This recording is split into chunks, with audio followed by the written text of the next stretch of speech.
Hello, my name is Emmanuel the Edutainer, and welcome to today's live. Our topic today is 5 ways you make your life harder abroad. All right, just in case you don't know me, my name is Emmanuel the Edutainer, and I do real life and relationship talk. I help you to think, heal, and grow as a friend. Join me and let's grow together. By the way, this is my only job. The only thing that I do for a living is keeping you informed, keeping you entertained, and keeping you entertained. All right. So I'm taking it up from here. Right. So 5 ways you make your life harder abroad. Number one, living in a low income neighborhood.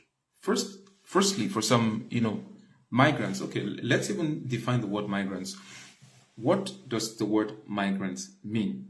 So this means someone who has left his own particular country, where he comes from, where he lives, and travels to another country, perhaps in search of better opportunities, perhaps in search of education, could be for work, uh, or maybe also as a refugee, because some people face persecutions and political problems where they live, the country where they come from, and then they have to travel to other countries to seek for asylum, perhaps to remain in those countries for safety reasons, so to say. So number one on the list, like I mentioned before, is a low income neighborhood. So a lot of people settle into a country, and because of their financial incapacitation, the places where they could find accommodation are places of low income or low cost, low income areas, where they have to settle with people who are not at the top of the ladder, not in the middle class, but at the very, very at the least end of this income class. So that's where this set of people find themselves. And what does this do to them? It actually hinders them from getting the right information that pushes them further. In terms of jobs, when they start networking within this low income neighborhood where they find themselves, they get to talk to other people who are also earning lower, and then the recommendations, the referrals they get from these people, things that are also going to be like almost in the same category. So this is one point that is not really advisable when you travel to a country and you try to find somewhere to stay initially. Number two is listening to pessimistic migrants. There are people who have been there before you. Some people have lived abroad for 5 years, 10 years, 15 years, and then you just come in and you go to these people for advice, and they actually, these are people who have, for some reasons, they've burnt their candles, they've missed it, they came in and they had a very rough life, and it's all been bad for them. And then you warm up to them, trying to get information from them, trying to understand, how it's going here in the new country. And the only thing they tell you about is how it's very difficult, how there is no light at the end of the tunnel, how it's very, very impossible as an immigrant to succeed in the country where you've arrived in. And these negative stories and experiences from their own personal experiences, they becloud your vision, and they make you become very, very pessimistic as a person, to want to try out new things and new opportunities, and for you to put in your best into what you want to do in that country. And then the third one is avoiding high income industries. A lot of migrants, they arrive in the country, and instead of aiming for the stars, there's this saying that says, if you want to get to the moon, don't shoot for the moon, don't aim at the moon, aim for the stars. So just in case you miss the stars, then you land at the moon, right? So when you avoid high paying industries and go for low income industries, for example, you see a lot of people, let's not say Africans, there are people from all over the world who travel to different countries for some reasons. But you see immigrants doing works like cleaning, like dishwashing. These works are not bad in any way. I'm not trying to downplay or look down on people who do them.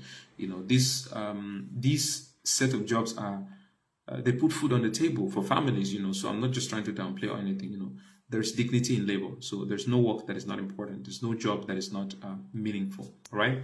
At least you're solving a problem in the society. You're meeting a need. That's why someone is paying you salary at the end of the month, okay? So, but these immigrants don't shoot for the stars. They don't aim for the stars. So they end up taking up jobs that are leftover jobs, so to say. And, this, puts them in a condition where they are not, putting out their best, and they're not making the best out of the country economically. They're not exploiting the opportunities that they're supposed to exploit, to be able to make something great for them. The next one is not asking for raises when you're working. Because of what we know back home, we feel like, oh, you have a job and then it's just okay, you just do your job and year in, year out, and everything is normal. No, once in a while you're supposed to negotiate and renegotiate, for wages, for raises, so you can get your salary or your remuneration increased for you, to match, your current realities as it is as a person. So asking for raises is something that you should want to try. You should want to endeavor to do at one point in time during the course of your work, for whichever employer you find yourself in. And I think it's something that you should not be scared of doing. As long as you're putting in your best into the job and you're actually giving it your best shot, then I think once in a while it's really worth it if you could ask for a raise to get perhaps earn more money from the work that you're doing. And number 5, which is the last and the least on the list, is treating the country as a rescue boat instead of a marketplace. That country where you've arrived is a marketplace full of opportunities. That country where you've arrived to do your masters, you've arrived to do your BSc degrees, your bachelor's degree, you've arrived to learn a skill, you've arrived to learn something, to be positive. You need to treat it as a marketplace. What do I mean by a marketplace? It's a place whereby you have a lot of options. When you enter the market, there's so many people selling. You could buy from Mr. A, you could buy from Mrs. B, you could go anywhere you want. That's how the country is. When you integrate yourself into the society and you fit in properly, try to see how you can explore the opportunities that are coming close to you every day. Each blessed day that you wake up, there are opportunities that are surrounding you. There are open doors, there are vacancies, there are things that you could call up, there are startups, there are things that you could always do as a person, as an individual. So look at what you can really do as a person to put in your best instead of eating crumbs under the table. Try to see how you can, play with the big boys and find yourself at the top of the table. And this is something everybody should aim for. All right. So today happens to be our very first live episode on my channel, Emmanuel the Edutainer. And I want us all to be very positive about living abroad. I mean, for those who are Africans or diasporans, people who are living in the Western world, in Europe, in America, and in all parts of the world where you've gone to get greener pastures.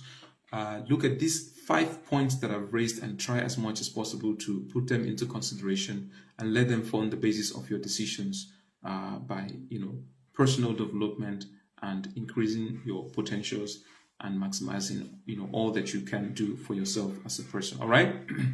So for today, we're going to be stopping it here. If you've been watching this live up to this moment, if you've been watching this video up to this moment, then that shows that you are truly, of course, indeed at the right place, at the right place at the right time. So just again, in case you don't know me, my name is Emmanuel the Edutainer. I do real life and relationship conversations, helping you to think, heal, and grow as a friend. Join me and let's grow together. All right. Go ahead and follow when you see my videos. Make sure you like them. Make sure you comment on them. Make sure you share them to your family, friends, loved ones, and then let's all continue to grow together as a community. All right.